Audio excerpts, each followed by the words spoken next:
नमस्कार, एक बार फिर से आप सभी का स्वागत है स्टार न्यूज प्लस यूपी 19 हकीकत आप तक चैनल में देश दुनिया राज्य की काम की सिलेक्टेड महत्वपूर्ण बड़ी खबरों की जानकारी के साथ एक एक करके मात्र सिर्फ 10 मिनट में जानेंगे बड़ी खबर। पर उससे पहले अगर आप लोगों ने आज के इस वीडियो को लाइक नहीं किया है, आप वीडियो को लाइक कर दीजिए।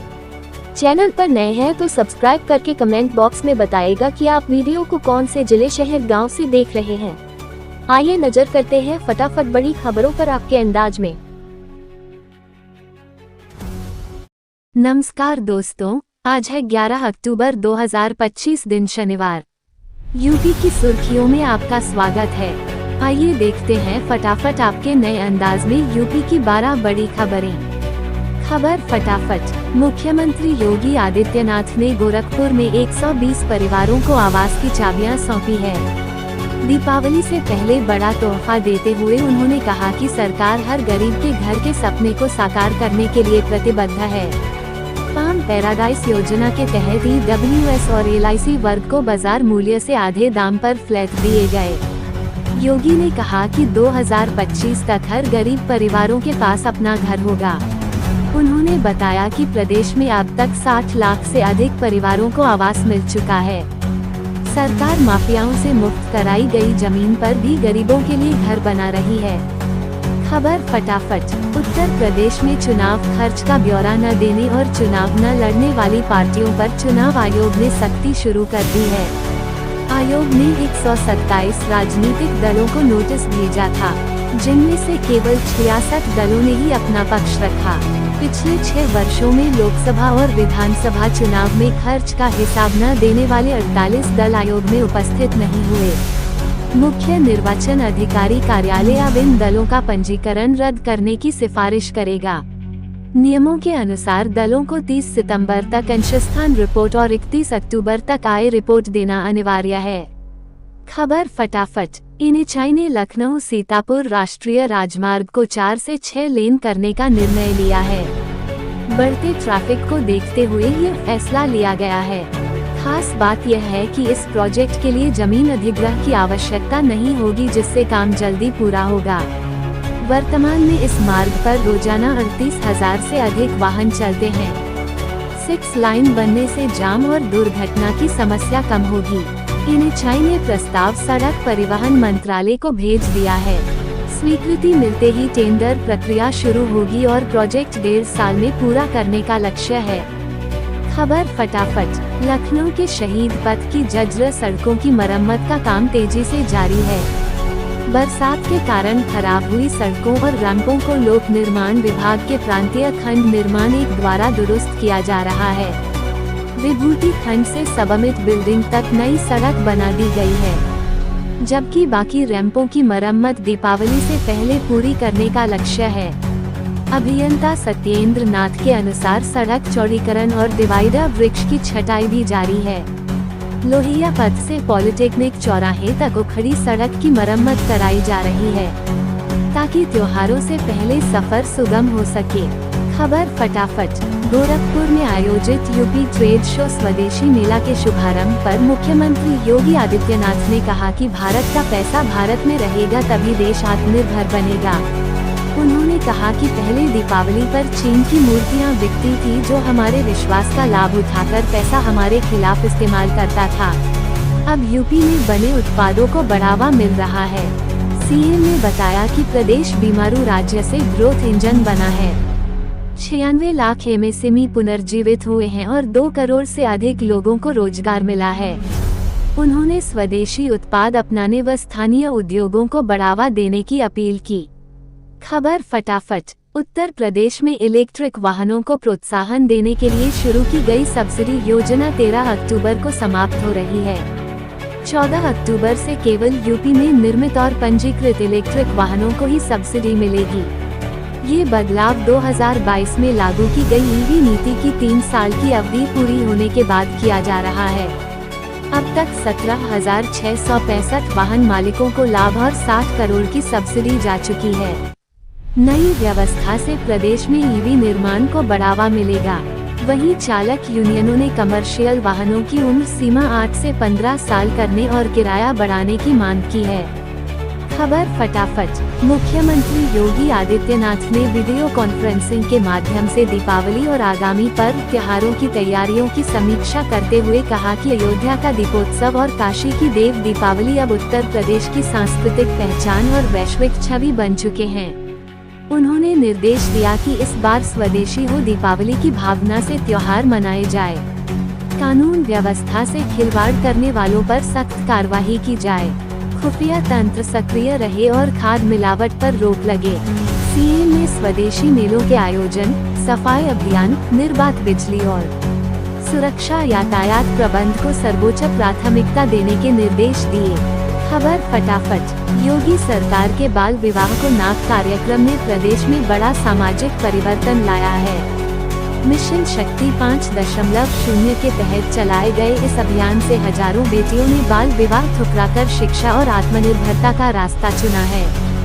सरकार का लक्ष्य 2030 तक बाल विवाह मुक्त उत्तर प्रदेश बनाना है।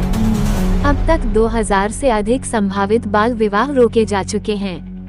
NFHS 5 के अनुसार यूपी में बाल विवाह दर 15.8% है, जो राष्ट्रीय औसत 23.3% से कम है। कार्यक्रम के जरिए समाज में जागरूकता बढ़ी और बालिकाओं के साहस को सम्मान मिला है, जिससे नारी सशक्तिकरण को नई दिशा मिली। मुख्यमंत्री योगी आदित्यनाथ झांसी में विद्या भारती पूर्वी उत्तर प्रदेश के 36वें क्षेत्रीय खेलकूद समापन समारोह में शामिल हुए। उन्होंने कहा कि स्वास्थ्य, शरीर और अनुशासन ही राष्ट्रीय निर्माण का आधार है।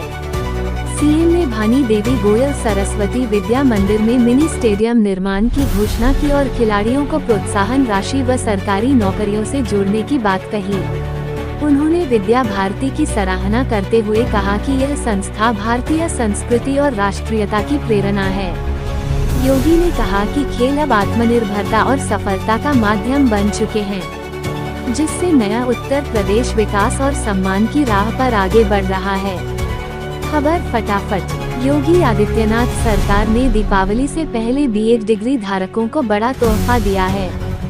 सुप्रीम कोर्ट के निर्देशों के अनुपालन में राज्य सरकार ने ब्रिज कोर्स को मंजूरी दे दी है। इस 6 महीने के कोर्स को पूरा करने के बाद BEd अभ्यर्थियों को BTC के समकक्ष मान्यता मिलेगी और वे कक्षा 1 से 5 तक पढ़ाने के लिए पात्र होंगे। आवेदन प्रक्रिया 1 नवंबर से NIOS की वेबसाइट पर शुरू होगी। यह मामला 2005 से लंबित था। सरकार के इस फैसले से हजारों BEd अभ्यर्थियों को रोजगार का अवसर और न्याय दोनों मिलेगा। खबर फटाफट। वाराणसी में स्थित संदीनम वुमेन्स कॉलेज वरुणा को राष्ट्रीय महिला आयोग ने झटका दे दिया है। आयोग ने शिक्षाकर्मी संगीता प्रजापति को 7 दिनों के भीतर मातृत्व लाभ देने का आदेश जारी किया है। शिकायत थी कि कॉलेज प्रबंधन ने 6 महीने की सैलरी सहित छुट्टी देने से इनकार कर दिया था। आयोग ने कहा कि मातृत्व लाभ अधिनियम 1961 के तहत ये हर महिला का मौलिक अधिकार है और यह सभी शैक्षणिक संस्थानों पर लागू होता है। आयोग के निर्देश के बाद कॉलेज प्रशासन पर जल्द कार्रवाई की उम्मीद जताई जा रही है। खबर फटाफट। दिल्ली अधीनस्थ सेवा चयन बोर्ड ने प्रशिक्षित स्नातक शिक्षक के पदों पर भर्ती के लिए आवेदन प्रक्रिया शुरू कर दी है। उम्मीदवार आधिकारिक वेबसाइट पर जाकर 7 नवंबर 2025 तक आवेदन कर सकते हैं। कुल 5346 रिक्त पदों को भरने का लक्ष्य रखा गया है। आवेदन के लिए उम्मीदवारों के पास किसी मान्यता प्राप्त विश्वविद्यालय से न्यूनतम 50% अंकों के साथ स्नातक की डिग्री होना चाहिए। आवेदन शुल्क 100 रुपये रखा गया है, जबकि महिला, SC/ST, दिव्यांगजन और भूतपूर्व सैनिक वर्ग के उम्मीदवारों को शुल्क में छूट दी गई है। खबर फटाफट। मुख्यमंत्री योगी आदित्यनाथ ने वीडियो कॉन्फ्रेंसिंग के जरिए प्रदेश की कानून व्यवस्था और आगामी पर्व त्योहारों की तैयारियों की समीक्षा की है। उन्होंने अधिकारियों को निर्देश दिया है कि अयोध्या दीपोत्सव, वाराणसी देव दीपावली और 12 अक्टूबर को होने वाली UPPSC परीक्षा शांतिपूर्ण माहौल में संपन्न हो। सीएम योगी ने संवेदनशील क्षेत्रों में अतिरिक्त पुलिस बल की तैनाती, भीड़ प्रबंधन और स्वच्छता पर विशेष ध्यान देने के निर्देश दिए। उन्होंने पटाखों की बिक्री पर सख्ती, ट्रैफिक और सफाई व्यवस्था सुधारने के आदेश भी जारी किए। अयोध्या और वाराणसी में सुरक्षा व सुविधाओं को और मजबूत करने के लिए विशेष तैयारी के निर्देश दिए गए। खबर फटाफट। मुरादाबाद दौरे पर पहुंचे यूपी बीजेपी प्रदेश अध्यक्ष भूपेंद्र चौधरी ने समाजवादी पार्टी पर निशाना साधा। उन्होंने कहा कि बीजेपी विचारधारा पर चलने वाली पार्टी है जो बिना भेदभाव के विकास कार्य कर रही है। मायावती की रैली में लगाए गए आरोपों पर उन्होंने अखिलेश यादव से जवाब मांगा। भूपेंद्र चौधरी ने कहा कि बीजेपी जनसेवा की राजनीति करती है, जबकि विपक्ष केवल आरोप लगाता है। आजम खान अखिलेश संबंधों पर उन्होंने कहा कि यह सपा का आंतरिक मामला है। साथ ही दावा किया है कि नीतीश कुमार के नेतृत्व में एनडीए बिहार में फिर सरकार बनाएगा। खबर फटाफट। उत्तर प्रदेश में अब मानसून की विदाई शुरू हो चुकी है और मौसम विभाग ने अगले 5 दिनों तक बारिश की कोई संभावना नहीं जताई। पूरे प्रदेश में मौसम साफ रहेगा और दिन में तेज धूप से गर्मी बढ़ सकती है।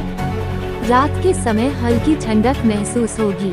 लखनऊ, मेरठ, वाराणसी, प्रयागराज और गोरखपुर जैसे शहरों में तापमान में धीरे धीरे गिरावट दर्ज की जा रही है। मौसम विभाग ने कहा कि अब तापमान में लगातार बदलाव देखने को मिलेगा। बच्चों और बुजुर्गों को स्वास्थ्य के प्रति सतर्क रहने की सलाह दी गई क्योंकि मौसम तेजी से बदल रहा है। स्टार न्यूज प्लस यूपी 19 हकीकत आप तक चैनल पर रोजाना लगातार ताज़ा खबरें पाने के लिए चैनल को सब्सक्राइब करना ना भूलें, ताकि हर अपडेट आपको मिलती रहे लगातार सबसे पहले। धन्यवाद।